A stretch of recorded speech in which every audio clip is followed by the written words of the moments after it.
मध्य प्रदेश के शहडोल जिले की जनपद पंचायत गोहपारू अंतर्गत ग्राम पंचायत करुआ में सड़क निर्माण कार्य को लेकर भ्रष्टाचार के गंभीर आरोप लगाए गए हैं।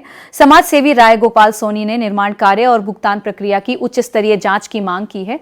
आरोप है कि करुआ से असवारी मार्ग का ग्रेवल रोड वर्ष 2005 में बन चुका था और उस कार्य का भुगतान भी नियमानुसार किया जा चुका था। इसके बावजूद उसी मार्ग के लिए खनिज मद से लगभग 47 लाख रुपए की लागत से दोबारा निर्माण कार्य स्वीकृत कर दिया गया।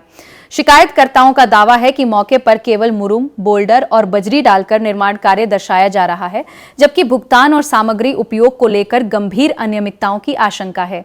समाज सेवी राय गोपाल सोनी ने पूरे मामले की सरकारी अभिलेखों के आधार पर निष्पक्ष जांच कराने तथा दोषियों के विरुद्ध कार्रवाई की मांग की है। उन्होंने कहा कि आवश्यकता पड़ने पर जनहित याचिका भी दायर की जाएगी।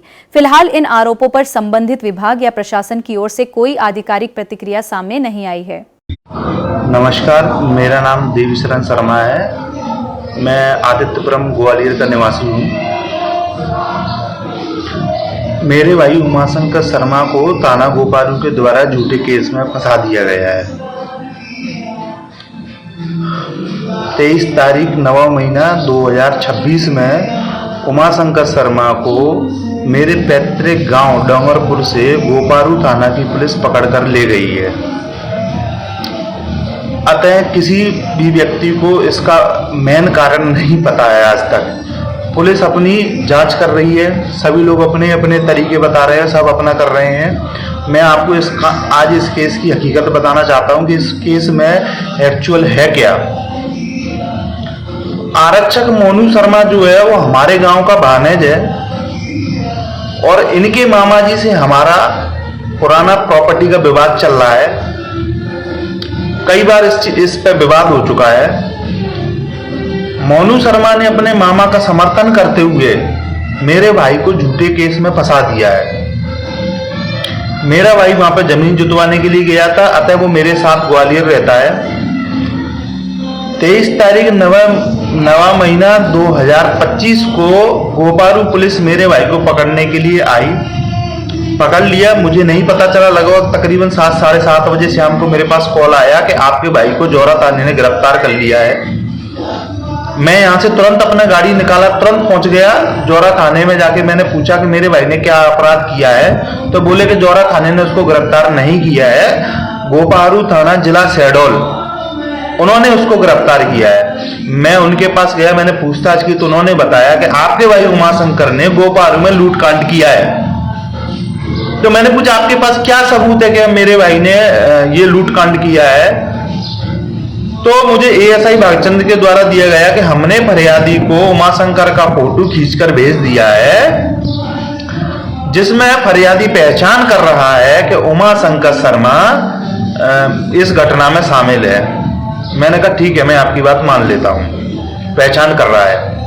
मैंने कहा आप मुझे ये सब चीजें लिखित में देके जाओ कि हमने फोटो भेज के उमाशंकर की पहचान कराई है और उमाशंकर शर्मा की वो पहचान कर रहा है। तो एएसआई भागचंद ने जौरा थाने के समक्ष में एक आवेदन प्रस्तुत किया, जिसकी प्रति मैंने अपने मोबाइल से फोटो खींच के अपने पास रख ली। ये मेरे भाई को लेकर गोपारू थाने आ गए।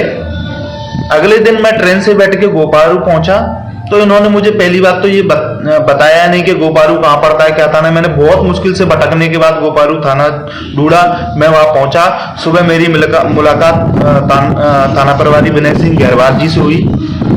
मैंने उनसे पूछा, मैंने कहा सर आप ये बताओ कि ये कि सिस्टम क्या है, इसको क्यों पकड़ के लाए। बोले मुरैना के आदमी अपराधी होते हैं, आप यहाँ से भग जाओ। अभद्र भाषा और गाली का प्रयोग किया गया।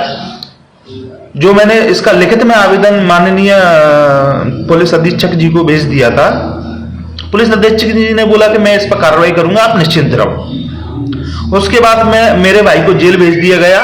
मैं अपने भाई से मुलाकात ना करते हुए इसकी तहकीकात करते हुए मैं वापस ग्वालियर आया।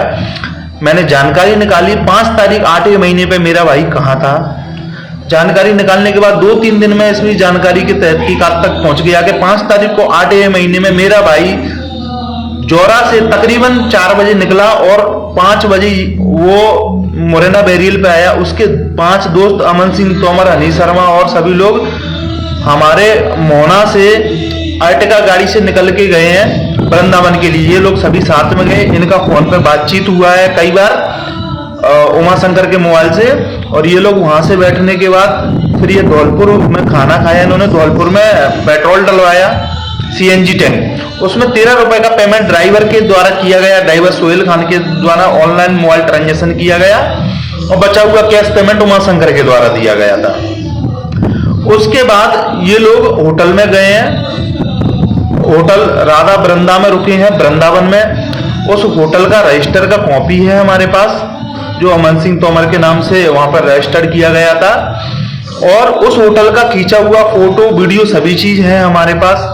मैंने एसपी साहब के समक्ष प्रस्तुत किया, एसपी साहब ने बोला मुझे वापस कि हम इस पर कार्रवाई करेंगे, लेकिन आज दिनांक तक कोई कार्रवाई नहीं हुई है।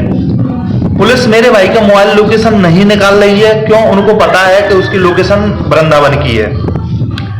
सोनी को 5 बार थाने में बुलाया गया पहचान करने के लिए कि आओ आप उमाशंकर की पहचान करो, और जनकपुर थाने के सोनी को भी मुंह बांध के अगले दिन बुलाया गया कि आप यहां पे पहचान करो। मेरे भाई को कम से कम तकरीबन 3 से 4 बार थाने में अच्छे से पहचान कराने के बाद पहचान परेड में फिर वापस से पहचान करा दिया। आपने पहचान का उल्लंघन किया है, मेरे भाई की अवैध गिरफ्तारी की गई है। किसी भी व्यक्ति को सुप्रीम कोर्ट का नियम है, आप अज्ञात में कोई एफआईआर है, आप उसका फोटो भेज के पहचान नहीं करा सकते हैं। आपने पहचान कराई है, पहचान करा के हमसे एक दुश्मनी और बदले की भावना से मेरे भाई को जेल में बंद कर दिया है। आदरणीय मेरे मुख्यमंत्री श्री मोहन सिंह यादव जी से मेरा अनुरोध है कि मेरे भाई को सर इस केस से निकालें, और जितने भी डीजीपी महोदय, मैंने आपके लिए भी सर एक लिखित में आवेदन पोस्ट किया जिसका कोई जवाब नहीं दिया। मानव अधिकार आयोग में जाके मैंने शिकायत की है, वहां से भी मुझे कोई किसी प्रकार का विश्वास नहीं मिला, ना कोई मेरे पास आज तक कोई कॉल आया। एसपी साहब को 5 आवेदन किए, आईजी शहडोल को मैंने आवेदन दिया है, वहां से मुझे कोई सॉल्यूशन नहीं मिला। सभी लोगों ने बोल दिया है कि ये जो केस बनाया गया है थाना प्रभारी विनय सिंह गैरवार जी के द्वारा बनाया गया है, अतः उनसे ही आपको जानकारी मिलेगी। थाना सिंह विनय सिंह गैरवार जी का वहां से पोस्टिंग किसी अन्य जगह हो गई है, मुझे नहीं पता है कि कहां हुई है, और मेरा भाई पिछले लगभग 10 महीने से जेल में बंद है। 2 केस झूठे लगा दिए गए हैं पूरे गलत तरीके से, और पुलिस उमाशंकर शर्मा का मोबाइल लोकेशन क्यों नहीं निकालना चाहती है? पुलिस सीसीटीवी फुटेज मुझे गोपालू थाने का क्यों नहीं देना चाहती है? मैं 8 आवेदन दे चुका हूं, क्योंकि कहीं ना कहीं पुलिस ने गलत किया है, और पुलिस अपनी गलती मानना स्वीकार नहीं कर रही है। अतः मेरा अनुरोध है कि इसका केस की निष्पक्ष जांच की जाए, और आपके पास तथ्य सामने आ जाएंगे। जहां जो व्यक्ति बोलेगा, जो अधिकारी बोलेगा, मैं समक्ष प्रस्तुत होकर सभी चीजें पेश करूंगा। मेरे पास सभी चीजें, माननीय उच्च न्यायालय जबलपुर के द्वारा मुझे हाईकोर्ट से बेल मिला है गोपालू केस में, जो मेरे बेल ऑर्डर पे लिखा हुआ है कि applicant was in Mathura Vrindavan hotel Radha Vrinda. ये सब मेरे पास सबूत हैं, और सर मेरे आपसे माननीय मुख्यमंत्री जी आपसे हाथ जोड़ के निवेदन है कि आप इसको अपने संज्ञान में लें, और थाना प्रभारी विनय सिंह गैरवार और मोनू शर्मा और एएसआई भागचंद के खिलाफ कार्रवाई करने का प्रयास करें, जिससे कोई आगे भविष्य में कोई निर्दोष व्यक्ति को ये षड्यंत्र करके ना फंसा लें। धन्यवाद।